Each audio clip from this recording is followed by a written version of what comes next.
राजा विक्रमादित्य अपने पराक्रम और निडरता के लिए जाने जाते थे। उनकी बहादुरी की कहानियां दूर दूर तक फैली हुई थीं। एक दिन उनके दरबार में एक साधु आया जिसके पास एक अद्भुत उपहार था, एक जादुई घोड़ा। साधु ने राजा को बताया, यह घोड़ा केवल भूमि पर ही नहीं बल्कि जल और आकाश में भी चलता है। इसे मैंने वर्षों की तपस्या से प्राप्त किया है और अब इसे आपको सौंपने का समय आ गया है। राजा ने साधु को आदरपूर्वक धन्यवाद दिया और घोड़े की शक्ति को परखने का निर्णय किया। कुछ दिनों बाद एक दिन राजा विक्रमादित्य ने घोड़े पर सवार होकर आकाश की ओर उड़ान भरी। आकाश मार्ग पर उड़ते हुए उन्हें एक भयानक जंगल दिखाई दिया। जंगल के बीचों बीच एक विशाल गुफा थी जिसके सामने एक बड़ा पत्थर था। उस पत्थर पर एक सुंदर सुनहरे पंखों वाला पंछी बैठा हुआ था। उसकी अद्भुत सुंदरता ने राजा का ध्यान अपनी ओर खींच लिया। आश्चर्य से भरे राजा ने घोड़े को नीचे उतारा और चुपके से उस दृश्य को देखने लगे। कुछ देर बाद गुफा के भीतर से एक तांत्रिक निकला। वह लंबा और भयावह दिखने वाला व्यक्ति था जिसके चेहरे पर क्रूरता का भाव था। तांत्रिक के हाथ में 2 जादुई कलश थे। वह पंछी के पास पहुंचा और पहले कलश से उसमें भरे जल की कुछ बूंदें उस पर डाली। जैसे ही जल पंछी पर पड़ा, पंछी धीरे धीरे रूपांतरित होकर एक अत्यंत सुंदर स्त्री में बदल गया। राजा इस जादुई दृश्य को देखकर स्तब्ध रह गए। वह स्त्री राजसी वस्त्रों में थी और उसकी आंखों में दुख और निराशा का भाव था। तांत्रिक कुछ देर तक उस स्त्री से बात करता रहा। उसकी बातों में जबरदस्ती और अधिकार का भाव स्पष्ट था। ऐसा लग रहा था कि वह स्त्री उसकी बंदिनी हो। कुछ देर बाद तांत्रिक ने दूसरे कलश से जल लिया और उसे स्त्री पर छिड़का। उस जल के स्पर्श से स्त्री फिर से पंछी में बदल गई। इसके बाद तांत्रिक गुफा में लौट गया और पंछी वहीं पत्थर पर बैठा रह गया।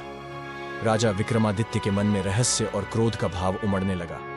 उन्होंने ठान लिया कि इस स्त्री को उस तांत्रिक के चंगुल से मुक्त कराएंगे। राजा ने अपनी योजना बनाई और अगली सुबह फिर से उस स्थान पर लौटे। इस बार वह पंछी को देखकर उसके पास धीरे से गए। राजा ने जादुई घोड़े की शक्ति का उपयोग करते हुए उस पंछी को फिर से स्त्री में बदल दिया।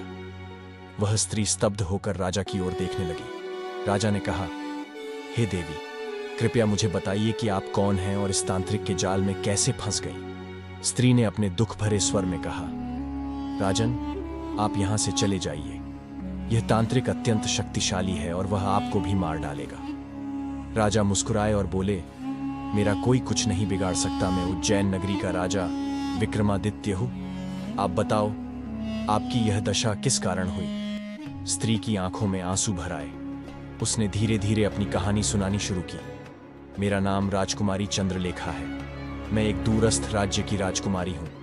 कुछ समय पहले यह तांत्रिक हमारे राज्य में आया और अपनी तंत्र मंत्र की शक्तियों से हमें प्रभावित करने का प्रयास करने लगा। जब मैंने उसकी बात नहीं मानी तो उसने क्रोधित होकर मुझ पर जादू कर दिया और मुझे एक पंछी में बदल दिया। तब से वह मुझे यहाँ इस निर्जन जंगल में कैद कर रखे हैं। वह मुझसे विवाह करना चाहता है और इसीलिए मुझे मानव और पंछी में बदलता रहता है ताकि मैं उसकी मर्जी के बंधन में बंधी रहूं। राजा ने गहरी सांस ली और बोले, अब तुम्हें चिंता करने की आवश्यकता नहीं है राजकुमारी। मैं तुम्हें इस तांत्रिक के चंगुल से मुक्त करूंगा। मेरे पास एक मित्र है, बेताल, जो रहस्यमय और अद्भुत शक्तियों का स्वामी है। उसके साथ मिलकर हम इस तांत्रिक का अंत करेंगे। राजा ने बेताल को सहायता के लिए बुलाया। बेताल का आगमन रहस्यमयी और अलौकिक था। उसने राजा से कहा, हे राजन, यह तांत्रिक साधारण नहीं है। उसे परास्त करने के लिए हमें उसकी शक्तियों का स्रोत ढूंढना होगा और उसी को नष्ट करना होगा।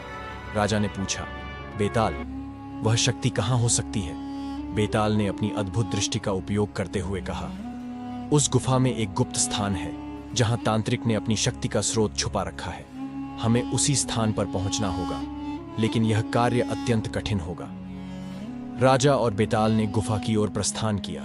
उन्होंने चुपचाप गुफा में प्रवेश किया और तांत्रिक की शक्तियों के स्रोत की खोज शुरू की। गुफा के भीतर अंधकार, रहस्य और खतरों से भरा वातावरण था। हर ओर जादू के चिन्ह और तंत्र मंत्र के संकेत दिखाई दे रहे थे। अंततः वे एक छोटे से कमरे में पहुंचे जहां तांत्रिक का शक्ति का स्रोत एक जादुई मणि के रूप में रखा हुआ था। मणि से एक अद्भुत आभा निकल रही थी जो असीम शक्ति का संकेत दे रही थी। जैसे ही राजा ने मणि को उठाने की कोशिश की, अचानक तांत्रिक वहां प्रकट हो गया। वह क्रोधित होकर चिल्लाया, तुमने मेरी शक्तियों को छूने का साहस कैसे किया? मैं तुम्हें जीवित नहीं छोड़ूंगा। राजा विक्रमादित्य ने साहस से कहा, मैं यहां इस निर्दोष राजकुमारी को मुक्त कराने आया हूं और तुम्हारे काले जादू का अंत करने के लिए तैयार हूं। तांत्रिक ने अपनी शक्तियों का प्रयोग करके राजा और बेताल पर आक्रमण किया। भयंकर जादुई लड़ाई शुरू हो गई। तांत्रिक ने अपने मंत्रों से आग और तूफान का आवाहन किया, लेकिन बेताल ने अपने मंत्रों से उसकी शक्तियों का मुकाबला किया। राजा ने अपनी तलवार से तांत्रिक पर प्रहार किया और बेताल की सहायता से उसकी शक्ति की मणि को नष्ट कर दिया। जैसे ही मणि नष्ट हुई, तांत्रिक की सारी शक्तियां समाप्त हो गईं और वह जोर से चीखता हुआ नष्ट हो गया। राजा विक्रमादित्य ने तुरंत गुफा से बाहर आकर उस राजकुमारी को पंछी से वापस मानव रूप में बदल दिया। राजकुमारी चंद्रलेखा का चेहरा अब मुक्त और खुशी से भर उठा था और विक्रमादित्य राजकुमारी को सुरक्षित अपने महल ले आए